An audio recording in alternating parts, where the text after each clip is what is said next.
High, welcome to education and Abhivachan channel. आज आपण स्थूल वाचन पाहणार आहोत. विभाग 3, इयत्ता 10वी SSC बोर्ड, द्वितीय भाषा मराठी, अक्षर भारती.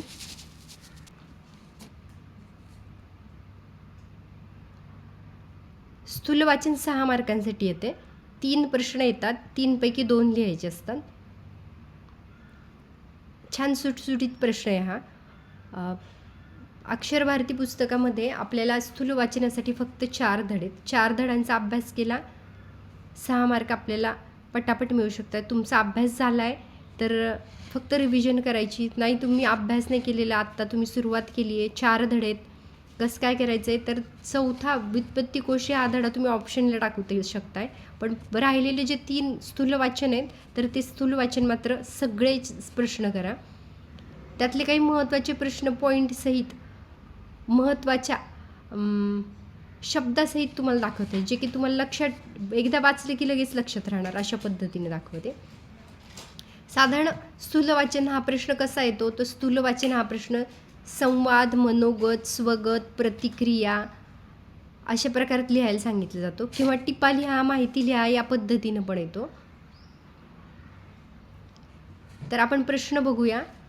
पहिलं स्थूल वाचन डॉक्टर अनिल काकोडकर यांचे मोठे होत असलेल्या मुलांनो, यामध्ये टिपा लिहा, माहिती लिहा असं आहे. तर तो आपण पाहूया. बार्क टीप याच्याबद्दल पाहूया. ही टीप 2019 साली आलेली आहे.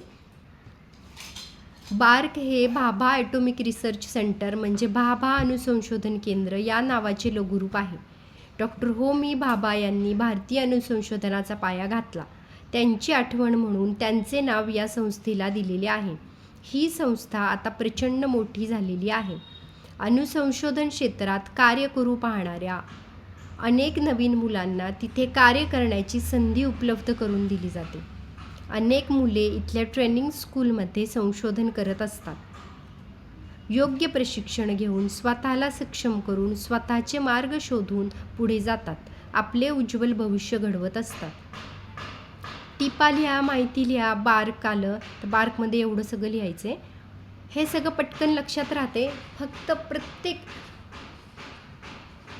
सेंटेन्सचा, प्रत्येक वाक्याचा एक एक शब्द मी लिहून दिला आहे, सर्कल केला आहे किंवा अंडरलाईन केलं आहे रेड पेननी. तोच शब्द मी खाली लिहिलेला आहे, तेवढा लक्षात ठेवला तर तुम्ही त्याचं सेंटेन्स वाक्य बनवू शकताय आणि पूर्ण टीप तुम्हाला 2 ते 5 मिनिटात लक्षात राहणार आहे. बघा, लघुरूप लक्षात ठेवायचे. बार्क ही टीप आहे, त्यात लघुरूप हा शब्द लक्षात ठेवायचा आहे आणि इंग्लिशमधून मराठीतून नाव लिहायचं. झालं 2 सेंटेन्स. एवढं लघुरूप लक्षात ठेवायचं. काय लिहायचं आहे?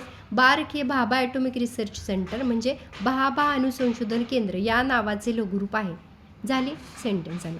दुसरं पाया हा शब्द लक्षात ठेवायचा आहे. पायाबद्दल काय वाक्य आहे? डॉक्टर होमी भाभा यांनी भारतीय अणुसंशोधनाचा पाया घातला. तिसरा शब्द आठवण लक्षात ठेवायचा. आठवण, त्यांची आठवण म्हणून त्यांचे नाव या संस्थेला दिलेले आहे. संस्था, मोठी संस्था हे लक्षात ठेवायचं आहे. ही संस्था आता प्रचंड मोठी झालेली आहे. वाक्य त्याच्यात देत आहे. अनेक मुलामुली लक्षात ठेवायचं आहे. अणुसंशोधन क्षेत्रात कार्य करू पाहणाऱ्या अनेक मुलामुलींना कार्य करण्याची संधी उपलब्ध करून दिली जाते.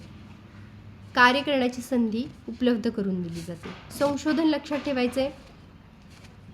अनेक मुली इथल्या ट्रेनिंग स्कूलमध्ये संशोधन करत असतात. योग्य प्रशिक्षण घेऊन स्वतःला सक्षम करून, योग्य प्रशिक्षण, स्वतःला सक्षम आणि उज्ज्वल भविष्य, एवढे 3 शब्द लक्षात ठेवायचे आहे. त्याच्यानंतरचं वाक्य याच्यावरच आधारित आहे. अनेक मुली इथल्या ट्रेनिंग स्कूलमध्ये संशोधन करत असतात. योग्य प्रशिक्षण घेऊन स्वतःला सक्षम करून स्वतःचे मार्ग शोधून पुढे जातात. आपले उज्ज्वल भविष्य घडवित असतात.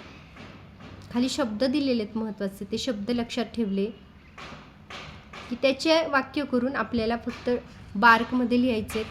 तुम्हाला 3 पैकी 3 मार्क मिळणार आहेत. काना, मात्रा, वेलांटी, उकार व्यवस्थित बघून लिहा.